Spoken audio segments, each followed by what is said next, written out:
This officer's death now tops the list, where criminals are released from prison early only to commit new crimes and violence. Call 6 investigator Stephen Dean spent the day digging into stats on those crimes, and he's here with what he found. Stephen.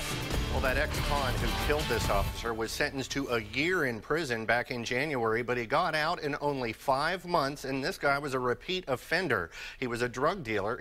Had he not been released early, he still would have been locked up and unable to commit this new violence, and we found early releases from Indiana prisons just keep on taking their toll.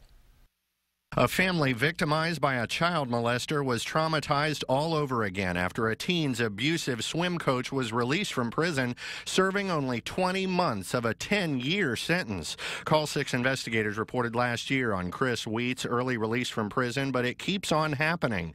Just last month, we reported on another sex crime at this Southside McDonald's. A man who was sentenced to 3 years in prison for domestic violence was out in a matter of months, and 29-year-old Hyan Castillo was sent back up for molesting a McDonald's co-worker. Back in May, a brazen burglary at this Lilly complex was pinned on 3 people, including 19-year-old Douglas Sherson, who was released early from prison despite being a repeat criminal.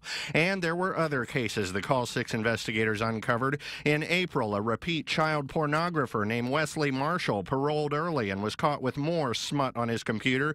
And in May, a career burglar who was let out of prison early was arrested for a new burglary in Carmel. The latest figures from the Indiana Department of Corrections show 1/3 or 36% of convicts being sent back to prison after they get out. In Marion County, it's a much higher number, 45.9%. That's 2,435 convicts going back to prison after they're released. And a recent study did find that Indiana prison releases, it found that ex-cons without jobs and without college degrees, they're the ones that are most likely to reoffend.